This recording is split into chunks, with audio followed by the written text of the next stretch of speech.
So I have a lot of cases and videos per instructions to go over the technique. A lot of these points I'll discuss as we go along and discuss cases. Adjunctive device use is becoming more frequent because of the technical innovations in access, microwires technology, and ease of use. And previously, aneurysms which were considered inaccessible or untreatable endovascularly are being treated today. Where I come from, we have a very good balance of clipping, coiling, endovascular. We work in a team, excellent vascular neurosurgeons. But there are new devices coming, and our techniques are being refined. There is some evidence in the literature that a higher packing density may be achieved by the use of adjunctive devices. But I will not go into the literature. Just a few more word slides, and then we'll go right into the cases. There are specific technical considerations when using an adjunctive device, and we'll talk about that. Most importantly is when to use a device, which one to use, how to use it, etc. So briefly, as an overview for balloons, we have single lumen, double lumen. The microwire that goes through can be a 14 or a 10. Stents, open, closed cell, versus the new braided stents like the Elvis. Sidewall versus bifurcation, and then for bifurcation, which branch to choose. I will not show standard run-of-the-mill cases, but rather more cases where we can have a debate on technique or choice. I'll quickly go over the balloons. This is an ascent balloon by Codman. It's a double lumen balloon with an 014 wire. These are the two things that are important to remember. The sizing chart are available in your, should be available in your lab if you're using that. The Scepter C is also a double lumen 014 balloon. And all of these balloons come in a compliant and a super compliant version. And that just means how well the balloon conforms to the parent vessel or the vessel that the balloon is in. This is a transform single lumen 014. It's one of the newer balloons, again in compliant and super compliant in different sizes. And the previously, or one of the most frequently used balloons, was the single lumen 10-wire hyperglide and hyperform balloons. Now, this is on the top is just a standard double lumen balloon, and on the bottom is a standard single lumen balloon. In the double lumen balloon, it's important that you have a side port for continuous flush of the second lumen. In a single lumen balloon, obviously you don't have a side port because the port is used to inflate the balloon. Balloon prep is important, and you should review individual vendors, literature, brochures, etc. For prep for a single lumen balloon, you connect the syringe to the side port, always with contrast. So the contrast with the newer balloons can be 50, 60, 70% contrast, which improves visibility. You flush back through the RHV, forward through the shaft of the catheter. It's important to know where the markers are. And after you've really thoroughly flushed the balloon and the shaft with the contrast mixture, then you insert the wire, flush again, inflate the balloon, check the balloon under fluoro, put it under water, pull the wire back, and then use it. And then we'll go over that in the stations. By the way, this is probably the most hands-on course that is done annually. Compared to this, the others are fairly bland with the rich experience that you'll get. Just to go over stents, you know about the Neuroform. There's Neuroform Easy, Neuroform 3, tip, no tip. It's an open cell stent, which means it cannot be resheathed. Codman Enterprise, one of the first closed cell stents, it can be resheathed. It comes in one diameter size, goes up to 4.5 millimeters, but different lengths. And the new Elvis, which is under HDE, is a braided stent. The most important thing to remember when we choose devices and mix and match is access. And Dr. Harrington mentioned that earlier about the 1-to-1 ratio, et cetera. It's important to know before we put these devices in the length and the internal diameter of the guide catheters, the ID and the OD of the distal access catheters. For example, you can see the ID is 044, but the OD is 057. Same with the microcatheters. When we think of Prowler or SL10, we think of an 0165 catheter, which means it can go through a catheter that is just bigger than the 0165. But it is important to know that when we're this ID is important, but what is important more is the outer diameter, because that will determine which two catheters or devices you can put concurrently. For example, if you start with a guide catheter, most of these are 070 to 072 guide catheters. Neuron, for example, Chaperon, the Envoy DAs, Navion is 072. So we start with this ID of the guide catheter. And then let's say if you put a DAC in here, even the smallest DAC, which is 044, but the outer diameter is 057, will take up all this room. So if you have to use a DAC to place a balloon in a distal anatomy, then you should know that with that DAC, there's no room even for the smallest microcatheter to go beside it. You don't have to memorize it, but this chart is important to realize before we get in. Now, let's say you have a DAC, and then you have an XT27 or a Marathon. The outer diameter, which is 038, the inner diameter is 027. So you put an XT27 in a DAC. You cannot add a microcatheter with the DAC because that, even the smallest microcatheter, the OD is 31. It will not fit in. Again, if you're not using, you can make a smaller DAC, the 32 DACs, but then you won't have the ease of navigating the catheter through it. Another important thing to remember is the RHV length is 7.5 centimeters.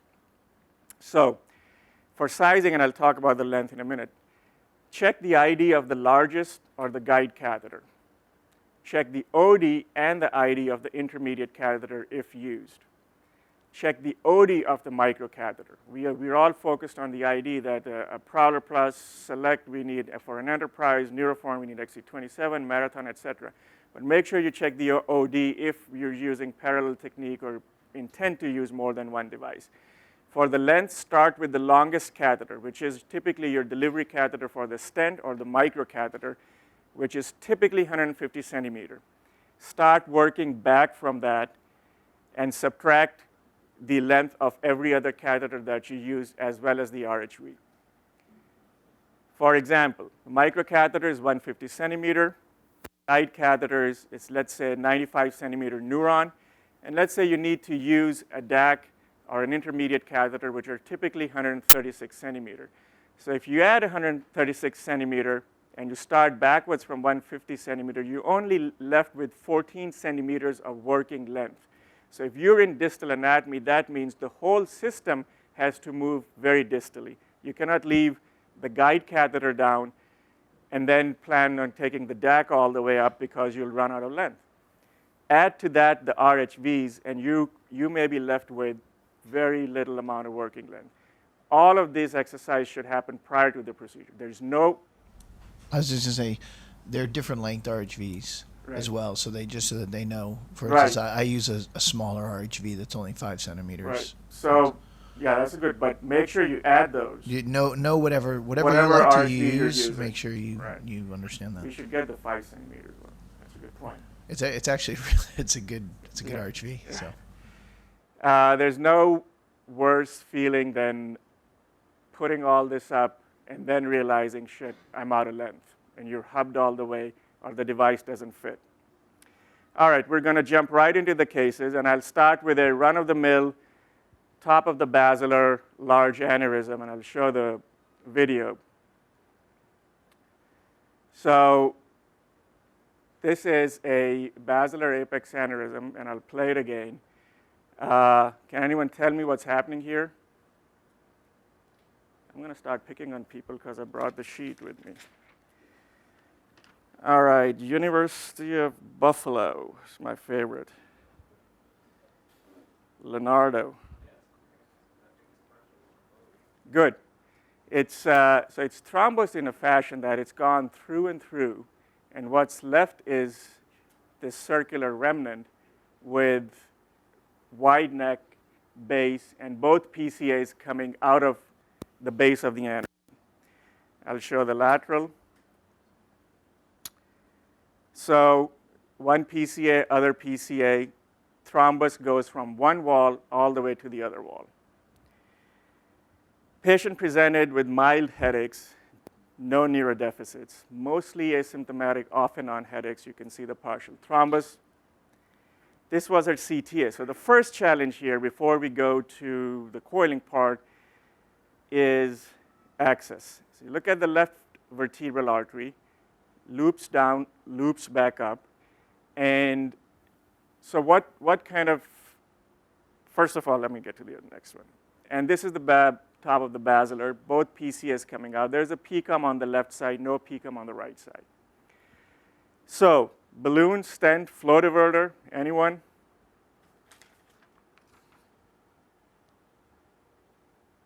All right, how about, who's the fellow with Dr. Arthur? Andre. What do you think? Does this need an adjunctive device? Yes, okay. Would you use a balloon or a stent?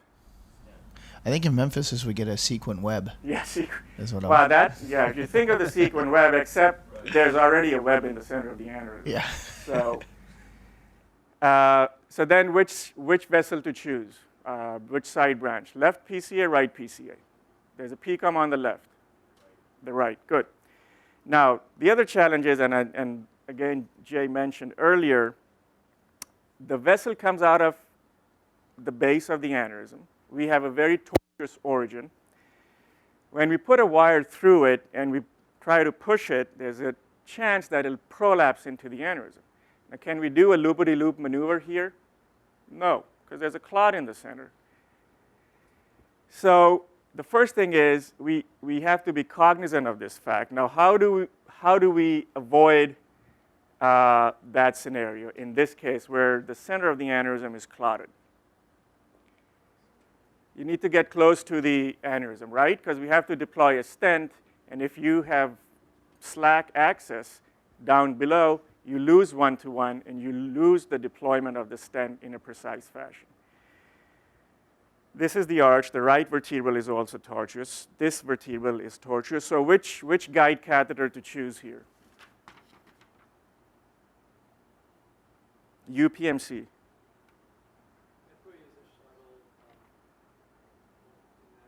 I'm sorry? So how long is that? So the 80 shuttle will get up to here. Navion is how long? 115. So that'll get up to probably there, right? And why would you do that? Okay. All right, so those were kind of our plans. We said if the Navion is 115, the delivery catheter, the XT27 is 150, right?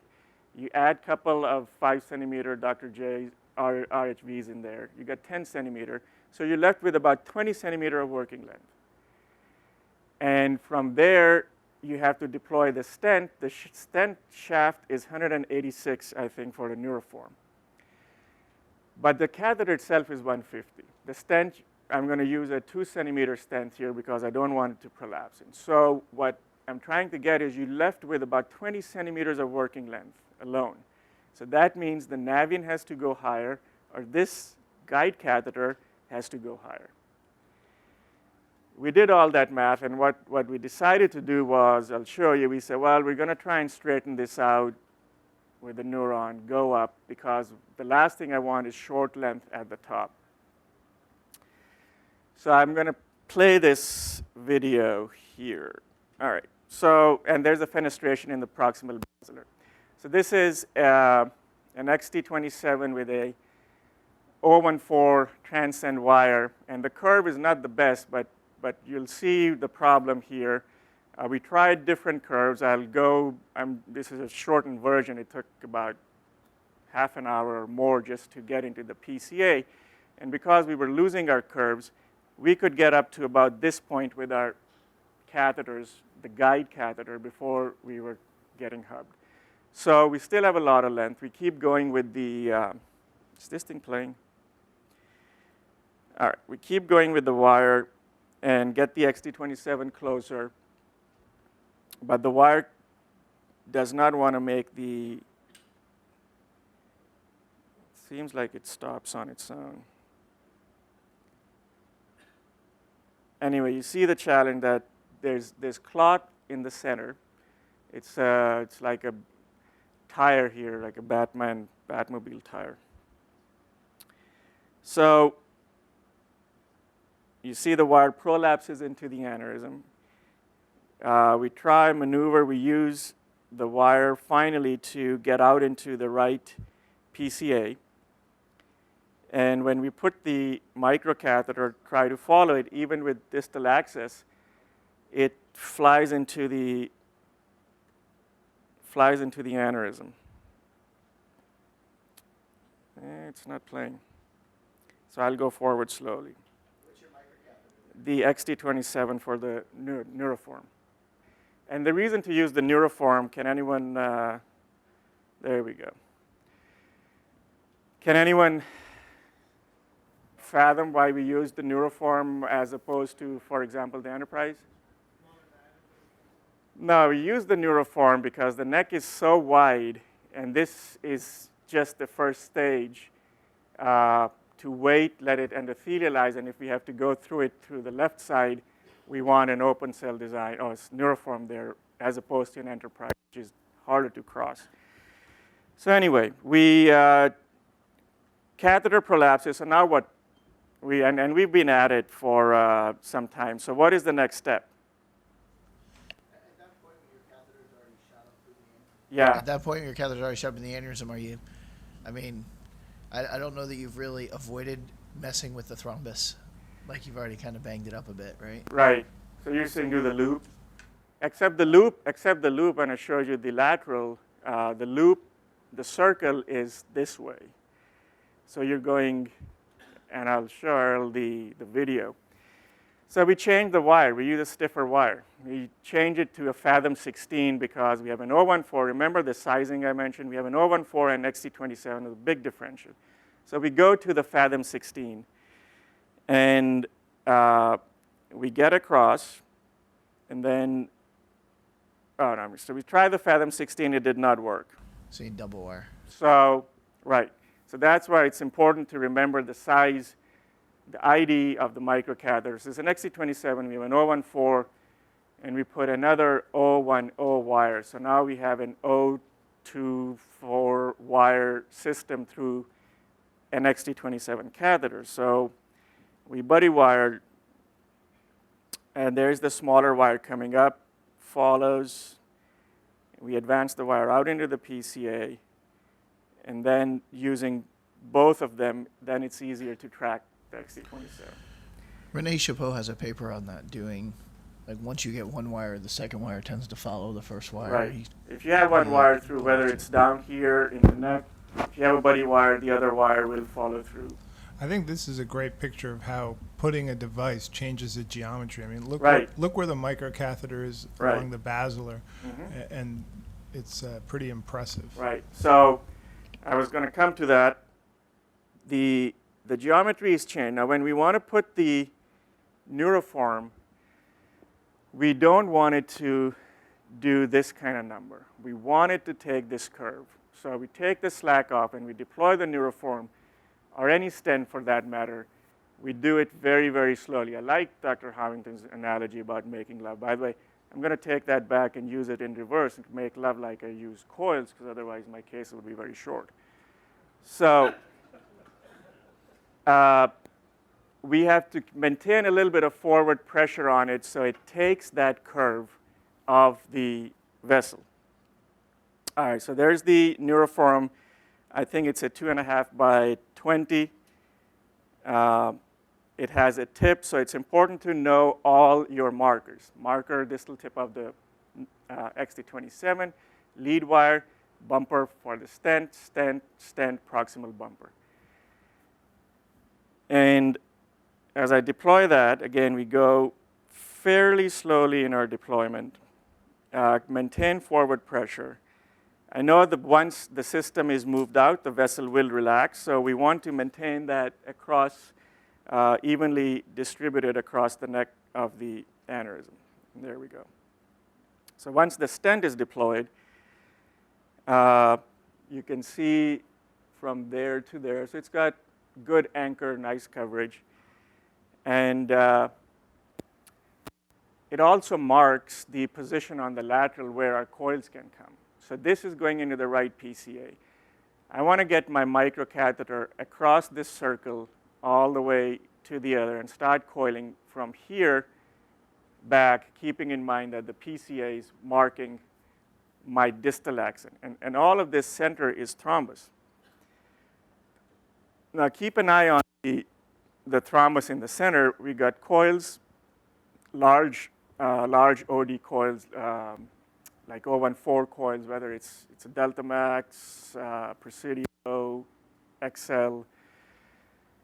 The catheter's obviously gone through it. It's not jailed. One, we put another one, and we've stopped flow that is circling back to the PCA. But notice this center donut in the aneurysm. Notice this circle that the coils are starting to go into the thrombus. So the more I put, the more likelihood that I'm going to start squishing that thrombus out. And at this point, we stop because what's happening is the coils are encroaching into the donut. So we're going to stop right there. We're not going to do anything, leave this. This thrombus, as I said, had started from one wall and gone to the other, and hopefully it'll thrombose more. And we stopped. The patient came back. She went home. She came back 3-4 days later, started having some nausea. I was concerned that the thrombus is coming down. We did a CTA, and more of the aneurysm had thrombosed. So she's coming back for an angio. If it thromboses on its own, good. Otherwise, we do the stent. I'm going to speed up a little bit. 54-year-old grade 4 subarachnoid hemorrhage. Sidewall blister aneurysm at the origin of the aika. So let's see here. Go down the Capital Institute of Neurosciences. There you go. What do you think? Will be very difficult to do this. Coil, stent, balloon. I think stent is probably what you're going to need to do because trying to put coils in there is just so friable. Right, good. So again, we don't tend to use, like had already been said by the other faculty, we're leery of using stents in acutely ruptured cases. But this here is no choice. And the goal here is obviously, so what stent?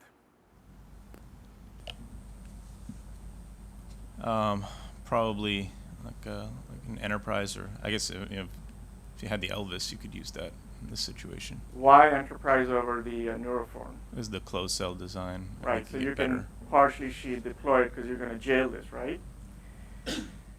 All right, so access in this case wasn't bad, but again, planning is important. We know we're going to use a stent. My concern was that we have such a shallow depth of the aneurysm that when we put the smallest coil out, which is 2 millimeter, I don't want the aneurysm to rupture. So we do need to stent it. And I'll just go on the video. I'm showing this to show where the guide catheter is, which is down there.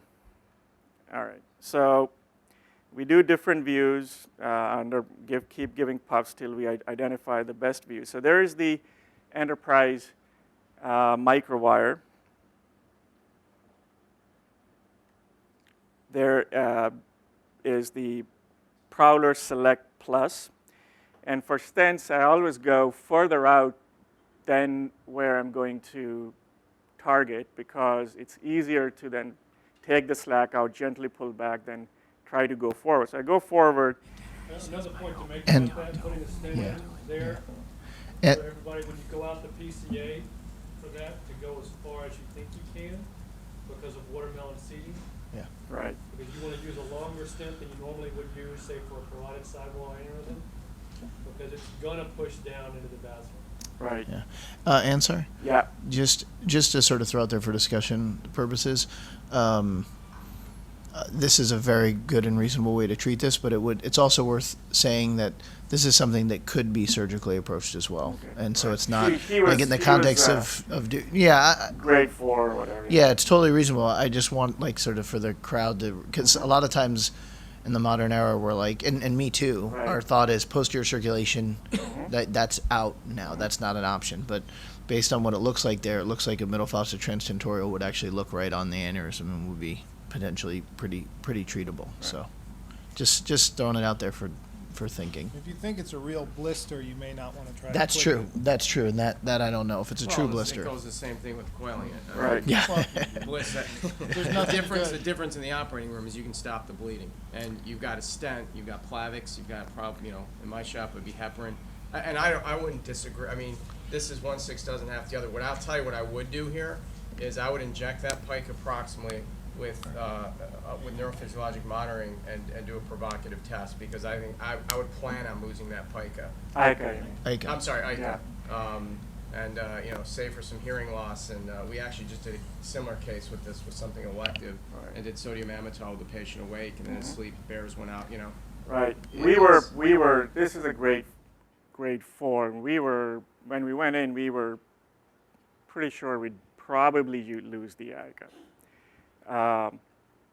But anyway, keep going. This is the microcatheter. We used a synchro wire in this case, and it's important to keep an eye on the wire, tip of the wire, rather than what's happening down here. So even when I'm advancing, I'm only watching the tip of the wire, because if that goes through.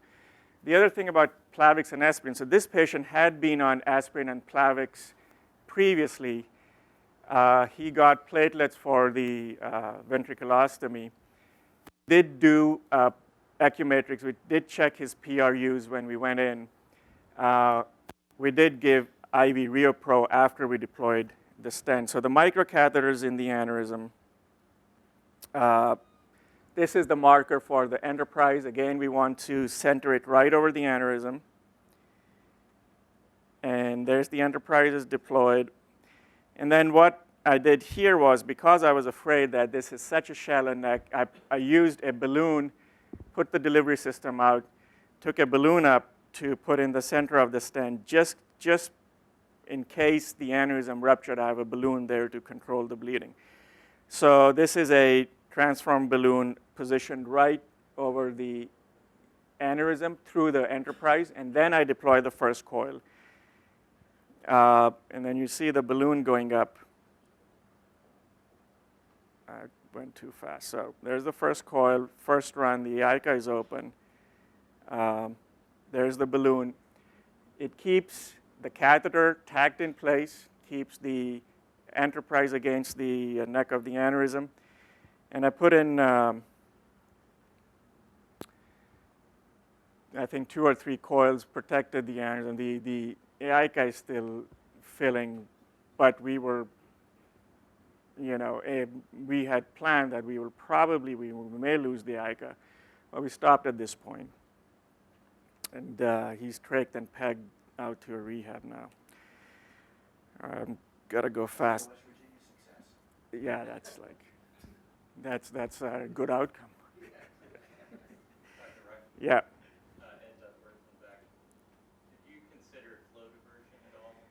Yeah, so that's a good topic.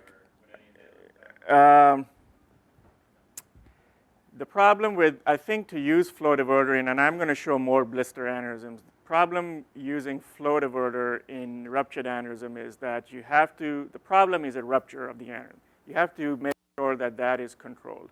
So if you use flow diverter, I think it's important to probably put some coils around it or in the neck of the aneurysm.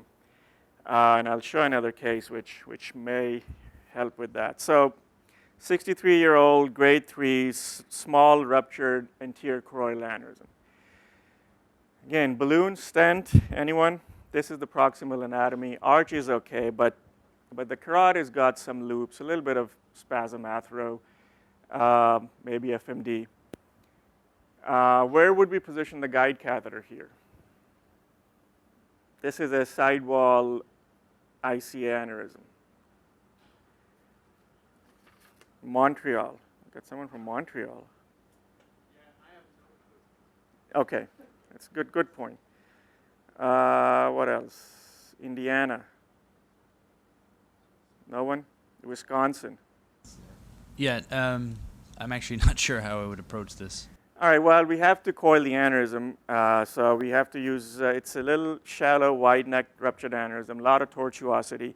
And I don't want to, dissect all this artery out. This case, we say, well, we'll put a guide catheter here. It's not a neuron. We use an older Envoy MPC XB so that it sits in this curve down here. And I plan to use a balloon, not a stent, again, for reasons of what we already discussed. So, Quick question, can you use a shuttle or an Aeroflex as well there? this was just an XB Envoy.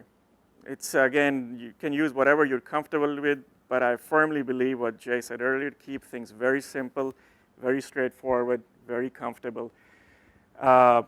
This is the and I'll show you what happened. This is the transform balloon. I will pick the vessel where the distal wire is going to go. Tomorrow I'll showcase what happens when you don't keep an eye on the distal wire. So we position the balloon first. The balloon always goes first. The microcatheter follows. This is a synchro. Again, we don't have much room in the aneurysm for the microcatheter to track. So you have to keep an eye on the wire. So the microcatheter is in place, balloon is in place. We get the first coil up, and I inflate the balloon, but I don't see the balloon inflating, which means that when we were prepping, we screwed it up. So no chances. We take everything out, re-prep, re-access, and I pull the microcatheter back, so when I'm dragging and reinserting the balloon, it doesn't accidentally go through the roof. Reposition, there's the balloon inflated. It pins the microcatheter. The first coil, soft coil, it tries to come out. We keep the balloon inflated. And generally I deflate the balloon to make sure if the coil is coming out or not before I keep it in place and push a bunch of coils in.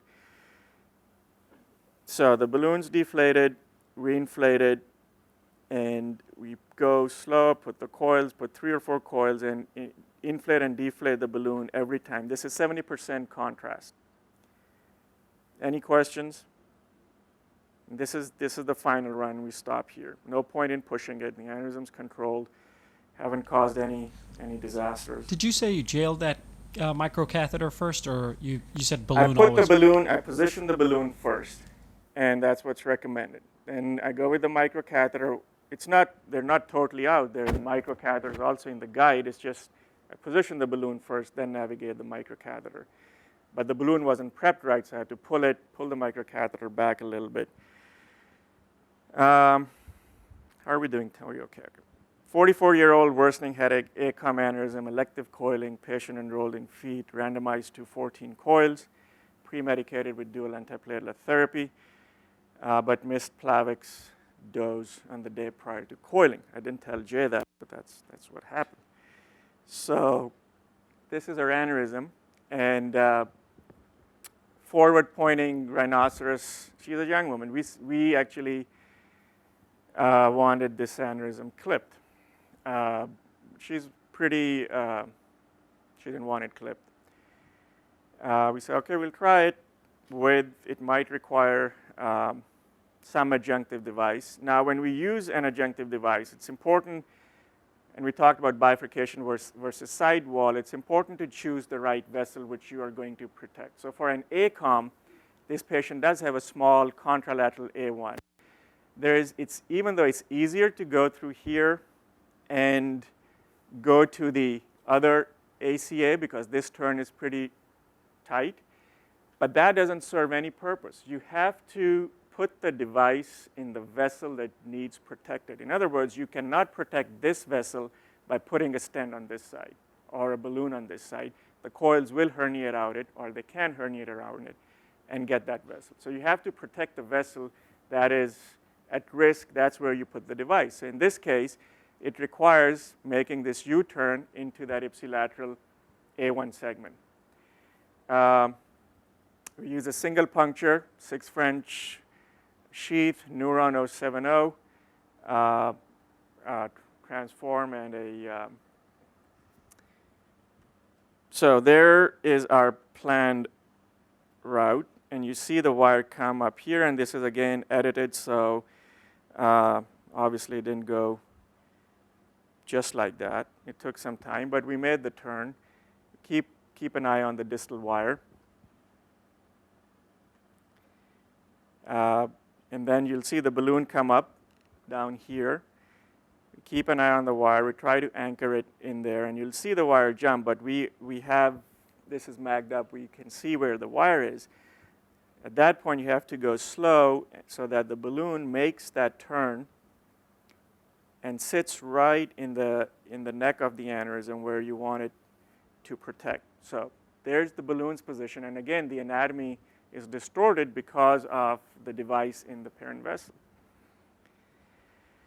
With the balloon in place, we put the first coil, and again, the balloon is inflated. At the first coil, we don't need a whole lot of support because it's a bigger coil, bigger than the neck of the aneurysm. It's a XL014 coil, and you can see one coil pretty much fills the whole aneurysm. We're keeping an eye right here, which is the neck of the aneurysm. And again, at this point, when the coil is going in and I'm worried about the neck of the aneurysm, it's more important to look at the parent vessel than the dome of the aneurysm. Obviously, you want to see the coil take shape, but you don't want to lose the interface between the vessel and the aneurysm. You want to keep that in profile so you see if the coils are herniating back or not. All right, this is coil number 1, and the balloon's partially inflated. It's a 4 millimeter balloon in a 2 millimeter vessel, so it's obviously not inflated to nominal diameter. After that, the framing coil, we immediately drop down. At this point, what I don't want is, again, don't want to hit the ball in the water. We just want to fill enough and get out of there. We keep the balloon in. It's shoved in a little bit more forward because as we get closer to the neck of the aneurysm, there's more likelihood that the coils will herniate out. And the balloon is kept right where I think the coils are going to come back. These are all cases that went well. Tomorrow I will show you that those did not. So we inflate the balloons very gently. It's like taking your hands off and making sure the coils stay in place. I'll skip the next video. So again, access, we have to plan which vessel to choose. We position right at the neck. Make sure the balloon makes that turn. Coil number 1, 2. This is what it looks like with the balloon pushing down into the neck. And then pre-post follow-up. All right, this is another case. Again, randomized to feet. All my single objective when I go to work is to enroll a patient in feet. So this 73-year-old wide-necked MC aneurysm had a previous history of a right MC bifurcation aneurysm that thrombosed, and the patient had a stroke. We were following this aneurysm that was growing in size. Typically, I would say 90% of these get clipped, but now with the web device coming in, we're changing our paradigms a little bit. So now my objective is to enroll everyone in web, just so Adam knows. So wide neck 6 millimeter aneurysm, patient enrolled in feed trial, pre-medicated with aspirin Plavix. This is a case, so you can see both, I'm going to talk fast, see both MCAs coming out. It's still wide neck vessels are incorporated into the base of the aneurysm. Here's the anatomy. This is a case where today, and especially when Elvis is out, is a good case for Scepter and Elvis Jr. I didn't want to put a stent in right off the bat in this patient. It's wide neck, aneurysm, 8 millimeter, 6 millimeter neck. I skipped that. So first, which vessel to choose? I wanted to choose this vessel because it's a little bit hidden behind, and on our 3D assessment, I thought there was a shelf that would protect the other M2.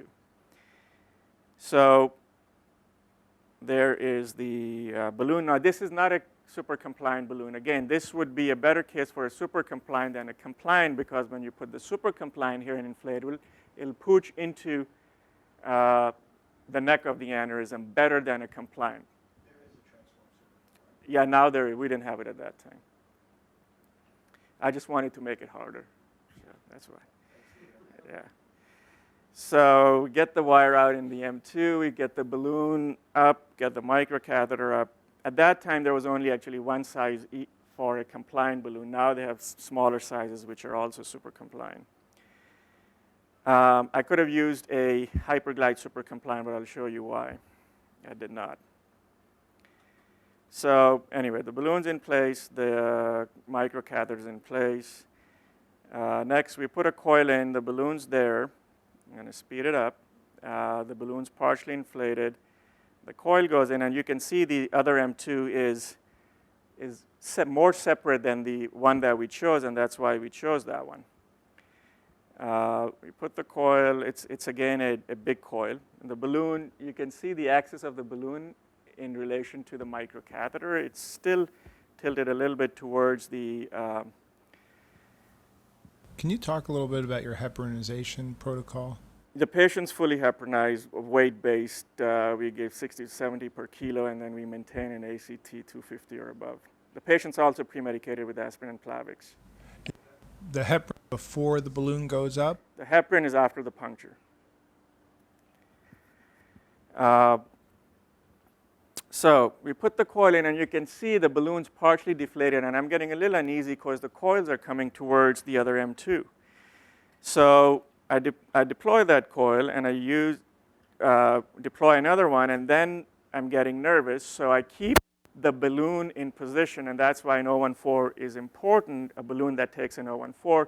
I keep the balloon in position, take out the 014 wire, exchange it, put an exchange, and put the balloon out and exchange it with an XT27, and then put a neuroform. So it's a pseudo scepter Elvis. And the reason I did the exchange was because I did not want to lose my access next to the coils once I had that access. So then the neuroform goes in, it's deployed from the M2 to the mid M1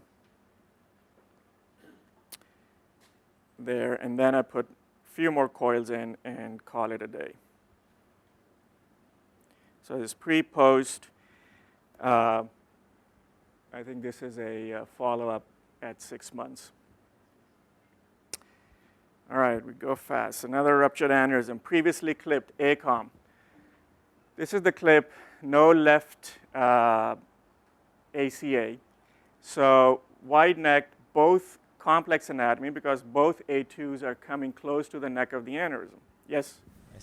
I have a question. I missed that part there. So you were coiling with the balloon up with an 014 wire through it. Was that an exchange length wire or? Yeah. So the transform and the scepter and ascent, they all use 014 wires. Initially, I had a Transcend 14 regular length wire through it. Once I decided to put the stent in, I put an exchange length synchro, keeping the balloon where it was because I did not want to lose position.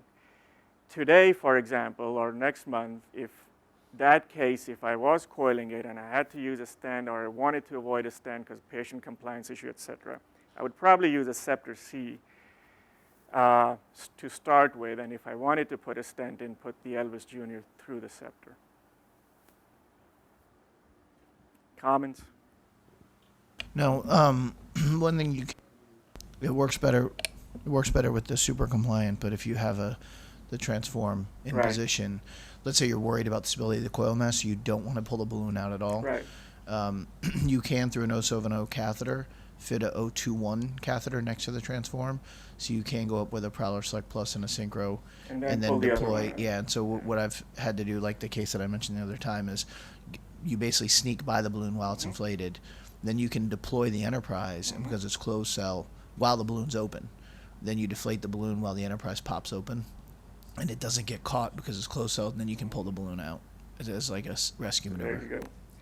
All right, this is a super compliant case. I've got more videos because that's what I thought would help, but I'm going to go fast through this one. So A2, big wide neck, previous clips, no other A1. The problem here was of projection. So with any projection, I could not throw the clips off of this inferior, the left A2.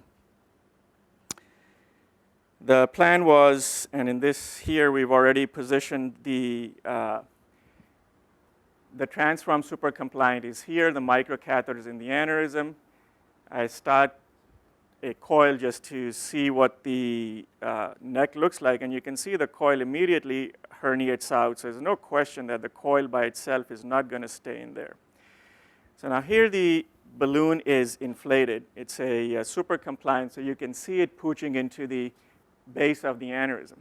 And even with that, the coil was trying to come out into the other A2. Now my worry here is, so this is a better picture.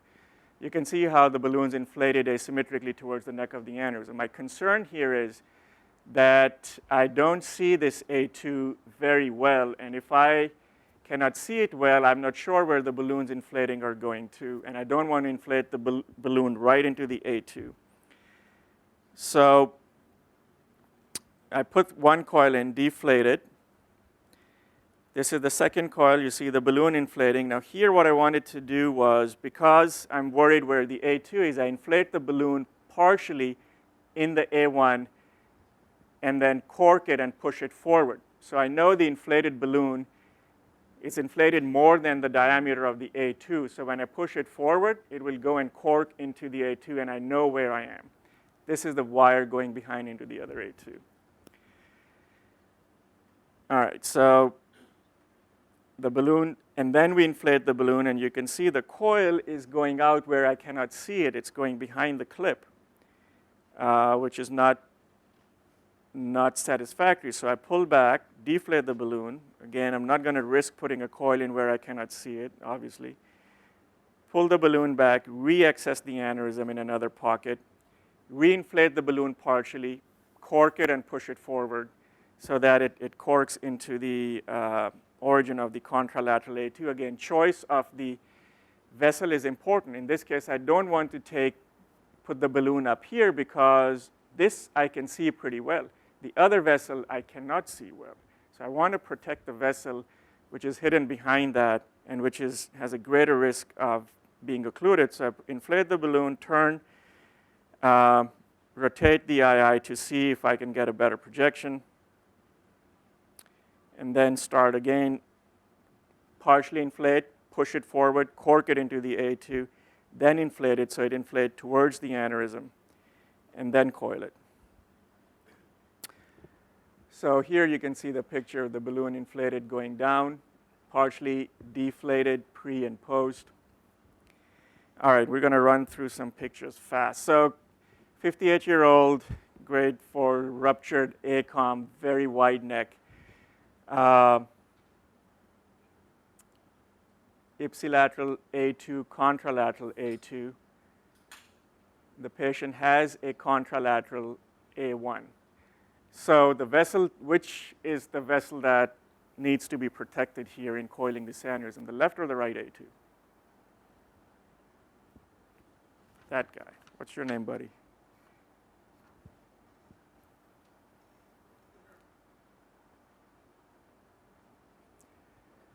This is the ipsilateral A2. There's a contralateral A1, contralateral A2, wide neck aneurysm, vessel coming from the aneurysm, separate from the vessel itself. So which one do we need to protect, left or right? The left one, the one that's coming from the aneurysm. This is the contralateral. So in this case, because the turn is of such tortuosity, it's a complete U-turn through the aneurysm. It's a ruptured aneurysm. I don't think I can make that turn. In this case, I do come with the balloon from the contralateral side, but I still will put it in the vessel that's most at risk. I will not put it in the ipsilateral and hope that it'll protect the contralateral A2. It won't. So the balloon is positioned across, and all we want to do is just create a scaffold for the coils to sit on. So here's the balloon coming from the right. Here's the microcatheter in the left. Here you can see the balloon end on, and you can see how it's doing enough to keep the coils in the aneurysm. Inflate, deflate, and this is the post, and we stop at this point. 7-year follow-up, recurrence, the neck is getting exposed, and at this point the patient, we were able to control. He recovered well. What to do next? Clip, coil, or anything else? This is the anatomy. All right, I'll find someone. Let me see. Got the list here. Puerto Rico. Anyone? Yes, sir. Question, please. What question is what it's recurred 6 years after initial. What to do next? Watch it, coil it, clip it. I think that clipping or coiling is. All right, so I'll just go for it. We clipped it. This was, I said we cannot, he's already done six years, clipped it. There was a little flow intraop angio, which sealed off day 2. So he did well. So acute phase, he was a grade 4. We protected enough. He lasted 6 years, but the recurrent remnant was growing, and he got it clipped. This is another case, ruptured P1, P2 junction, PCOM. There is the right ICA is occluded. So to coil this aneurysm, it's important to protect, it's very important to protect this PCOM, right? Because the ICA, I don't remember, the high-grade stenosis or was occluded. The little pimple on the P1, P2 junction, or where the 3 meet, PCOM, P1, P2. So we decided to stent coil it, get the microwire catheter. Again, in all these cases, I generally use a stent that I can resheath, which is an Enterprise. Now, when we push forward, you can see the whole system prolapsing into the aneurysm, so we immediately relax it. Get the Enterprise partially, and the coil is going into the right P1. We have another view which shows that they're laying along the side. So we reposition. The stent is already in place, as you can see. And this goes around that into the proximal P1, but looks okay. This is that was a follow-up. Last case or second last case. Do we have time or am I done? All right.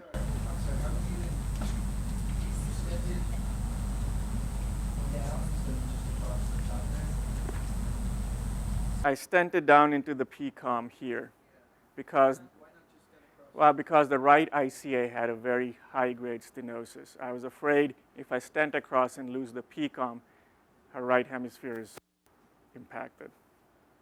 So the PCOM was feeding the right MCA. All right.